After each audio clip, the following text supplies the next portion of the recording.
بسم اللہ الرحمن الرحیم۔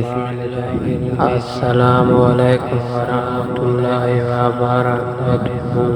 محترم سامعین، سورہ سویرا علی آبادی سے دور ایک چھوٹا سا جانوروں کا گاؤں آباد تھا۔ بہت سارے جانور ایک ساتھ ہنسی خوشی رہتے تھے۔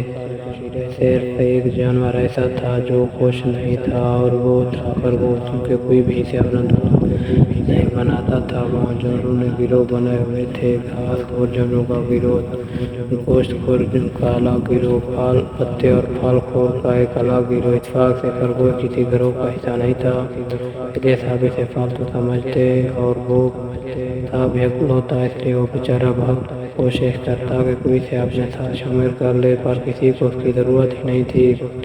وہ بیچارہ اپنے آپ سے ہی باتیں کرتا رہتا، اس وجہ سے کچھ چڑچڑا بھی ہو گیا تھا۔ ایک دن شہر میں نئے چڑیا گھر کھولنے کی اجازت دی گئی۔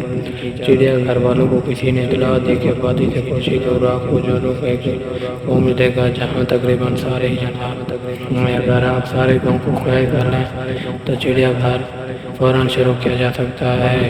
اچانک ایک دن جانوروں کے گاؤں کو چاروں طرف سے گھیر لیا گیا۔ سب جانوروں کو قید کرنے کے لیے گاؤں کے چاروں طرف بانسوں کی ایک چار دیواری بنا دی گئی، اور ان بانسوں پر جال بچھا کر جانوروں کو بند کر دیا گیا۔ یہ سارا کام کرنے میں رات ہو گئی۔ چڑیا گھر کے متوازن نے یہ طے کیا کہ ابھی ہم لوگ جانوروں کو چلتے ہیں، ویسے بھی سب جانور تو جال کی وجہ سے قید ہیں۔ کل صبح گاڑیاں لے کر آئیں گے اور جانوروں کو پکڑ کر چڑیا گھر لے چلے جائیں گے۔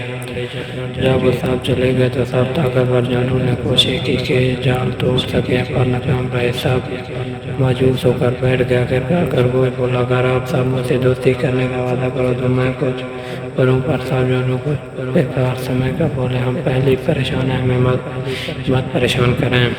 خرگوش چپ ہو گیا، پر زیادہ دیر وہ سب کے پریشان چہرے دیکھ کر رہ نہ سکا، اور خود ہی اٹھ کر جال اتارنے لگا۔ جب وہ دو چار رسیاں کاٹ چکا تھا تو سب اس کی طرف متوجہ ہوئے اور بولے، ارے تم یہ کر سکتے ہو خرگوش، شاباش، جلدی سے کرو، صبح ہونے سے پہلے ہم سب دور نکل جائیں گے۔ خرگوش نے جال اتارنا روک کر اپنے باپ رہی، اگر آپ سب مجھے اپنا دوست بنائیں گے تو میں جال کاٹوں گا، ورنہ مجھے تو چڑیا گھر جانے میں کوئی پریشانی نہیں، کم از کم میں وہاں خرگوش تو ہوں گے۔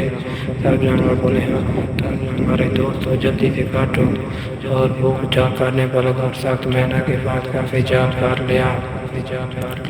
بدروں نے جال کو پکڑ کر راستہ بنایا، اور سب جانور جلدی جلدی باہر نکلنے لگے، اور چیتوں کی راہ معافی میں ایک سے نئی سمت بھاگنے لگی۔ گیدڑ جال سے نکلتے ہوئے راستے میں پھنس گئے۔ خرگوش غصے سے بولا، یار اتنا کھاتے ہو یار، وزن دیکھو ذرا کم کرو۔ پھر خرگوش نے مزید جال کاٹا، اور کونڈے بھی جال سے جلدی نکل کر باقی جانوروں کے پیچھے بھاگے۔ خرگوش اکیلا رہ گیا تو غصے سے بولا، یہ سارے منوس تو بھاگے، مجھے اکیلا چھوڑ کر، میں نے خواہ مخواہ ان کی مدد کی، اتنے میں چند گروہ بھاگتے ہوئے آئی اور خرگوش کو بولی، سوری خرگوش بھائی، ہم آپ کو تو بھول ہی گئے، چلیں ہم آپ کو لینے آئے ہیں۔ کنگرو نے جلدی سے خرگوش کو اٹھایا اور اپنی پاکٹ میں ڈال دیا، اور نئے مقام کی طرف دوڑ پڑی۔ سب جانوروں نے دور جنگل میں نئے سرے سے ڈسے اور ہنسی خوشی رہنے لگے۔ اب وہاں خرگوش کو بہت اعلیٰ مقام